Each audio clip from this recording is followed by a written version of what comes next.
Hello बच्चों, let's read the question. The question says that let x denote the total number of 1-1 functions from a set A with 3 elements to a set B with 5 elements, and y denote the total number of 1-1 functions from the set A to the set A cross B.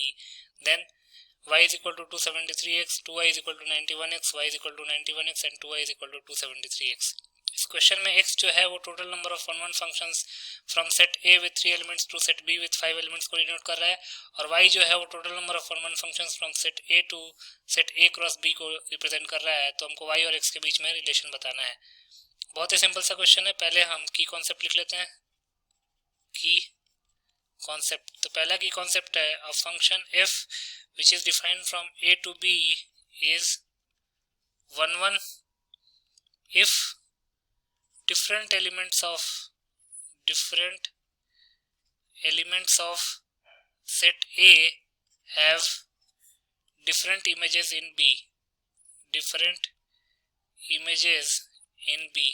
अगर different x के लिए different y आ रहा है तो function जो है वो 1-1 कहलाता है. दूसरा, if number of elements of set A is equal to m and number of elements of set B is equal to n, then number of elements of A cross B will be equal to m into n. ये formula होता है. तो इन दोनों की concepts को use करके इस question को सॉल्व कर लेते हैं. अब सेट A में कितने एलिमेंट्स हैं? सेट A में जो है वो 3 एलिमेंट्स हैं, और set A to set B defined है, और सेट B में कितने एलिमेंट्स हैं? 5 एलिमेंट्स हैं. और x जो है वो किसको रिप्रेजेंट कर रहा है?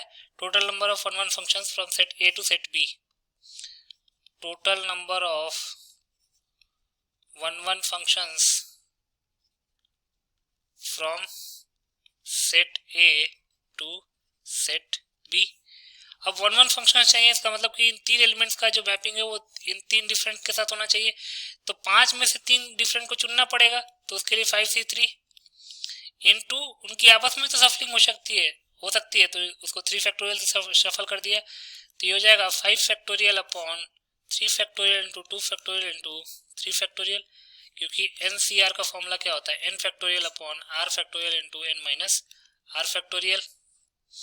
अब 3 फैक्टोरियल से 3 फैक्टोरियल कैंसिल आउट, तो हो जाएगा 5 into 4 into 3 into 2 factorial upon 2 factorial से 2 फैक्टोरियल कैंसिल आउट, तो हो जाएगा 60. तो इसका मतलब x की वैल्यू जो है वो 60 के इक्वल आ गई. क्लियर? अब y चाहिए. y क्या है? Total number of 1-1 functions from A to A cross B. अब A में कितने एलिमेंट्स थे? सेट A में 3 एलिमेंट्स थे, नॉट 5, 3 एलिमेंट्स थे. और A क्रॉस B में कितने हो जाएंगे?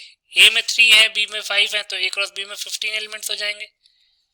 अब 1-1 फंक्शन चाहिए, इसका मतलब कि इन 3 एलिमेंट्स का जो मैपिंग है वो 3 डिफरेंट एलिमेंट्स के साथ होना चाहिए, और वो 3 इन 15 में से सिलेक्ट करना पड़ेगा. तो ये हो जाएगा 15c3 इंटू अगेन 3 फैक्टोरियल, क्योंकि उनकी आपस में भी शफलिंग हो सकती है. तो जाएगा 15 factorial upon 3 factorial into 12 factorial into 3 factorial. 3 factorial से 3 फैक्टोरियल कैंसिल आउट, तो जाएगा 15 into 14 into 13 into 12 factorial upon 12 factorial. 12 factorial से 12 factorial cancel out, 13 into 14 into 15, ये हो जाएगा 2730. तो ये हमारे पास y की वैल्यू आ गई. y आ गया 2730 और x आ गया हमारे पास 60. तो लिख सकते हैं देयरफॉर y अपॉन x क्या हो जाएगा? 2730 अपॉन 60.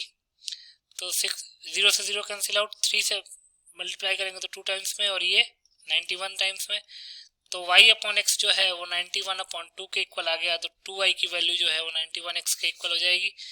इसका मतलब अगर आप ऑप्शन में देखेंगे तो 2y is equal to 91x B option में लिखा हुआ है, तो बी ऑप्शन जो है हमारा करेक्ट ऑप्शन हो जाएगा. So B option is the correct option. I hope you understood it well. Best of luck.